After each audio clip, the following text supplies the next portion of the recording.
Então vamos dar uma voltinha para o mundo, que agora a gente vai lá para o Chile, Yuri, porque eu vou chamar a nossa enviada especial para o Chile, porque o presidente Lula foi, né, para o nosso país vizinho aqui e se reuniu há pouco com o presidente chileno Gabriel Boric. Os dois líderes assinaram 17 acordos bilaterais. Em declaração conjunta, Lula defendeu o respeito pela soberania popular. Importante, né, essa parte, porque essa fala, ela acontece, né, nesse meio à tensão em torno do resultado da eleição na Venezuela. Então, agora, a gente vai com a nossa repórter Carol Rosito, que está acompanhando toda essa movimentação e a viagem do presidente Lula, a nossa enviada especial. Carol, a gente vê que o clima está frio, mas lá dentro até que as declarações foram um pouco quentes, né? Boa tarde para você.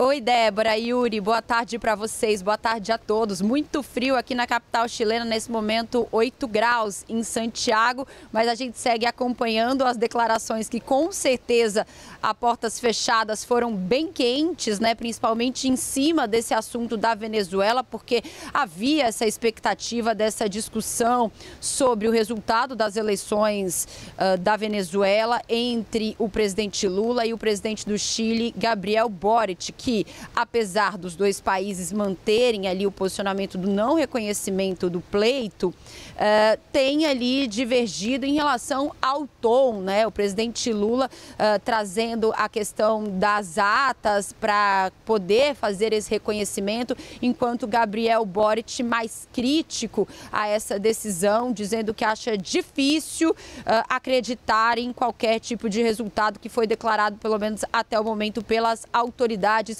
venezuelanas. Agora, na reunião que aconteceu bilateral, né, entre os dois presidentes e também naquela mais ampliada, em seguida aqui no Palácio de la Moneda, que é a sede do executivo chileno, os dois saíram para uma declaração à imprensa. E aí o presidente Lula, numa declaração escrita ali, seguindo todo um roteiro, falou sobre essa questão da transparência, né, no processo da Venezuela. Diz que expôs durante a sua reunião com Boric que as iniciativas, todas as iniciativas que têm sido discutidas com outros presidentes também, citando ali Colômbia e México, né? Lembra que na semana passada eles divulgaram uma nota conjunta ali, os três países, pedindo exatamente a divulgação dos resultados dessas eleições. E aí disse o seguinte, que o respeito pela tolerância e pela soberania popular é o que nos move a defender transparência dos resultados. Agora, fora do script, ainda durante a sua declaração, mas sem aquele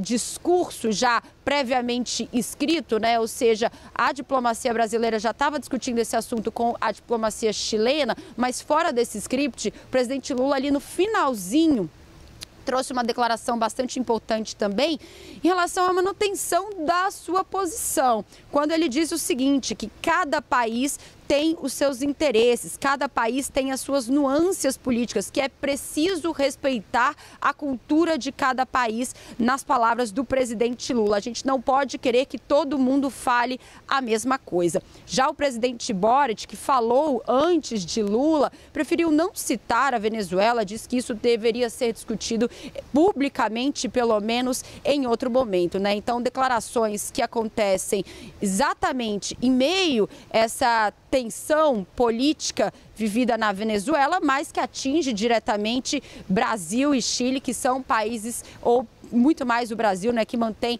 essa relação com Nicolás Maduro. Agora, só para a gente concluir, Débora e Yuri, a agenda do presidente Lula começou cedo aqui em Santiago, ele que foi recebido numa cerimônia de honra, né, de visita de Estado, seguirá durante toda a tarde, ainda tem encontros com os presidentes do Congresso Nacional e também da Suprema Corte e finaliza essa segunda-feira num fórum empresarial. Afinal de contas, um dos principais objetivos dessa viagem, dessa visita, é essa tratativa comercial com o Chile. Eles destacaram bastante essa relação comercial entre os dois países e também a ampliação de novos negócios e até por isso foram assinados hoje 17 acordos bilaterais. Eu sigo daqui de Santiago acompanhando essa agenda. O presidente permanece nessa terça-feira também e retorna a Brasília amanhã no fim da tarde. Volto com vocês. Carol Rosito, diretamente de Santiago, no Chile, muito obrigada, nossa repórter enviada especial.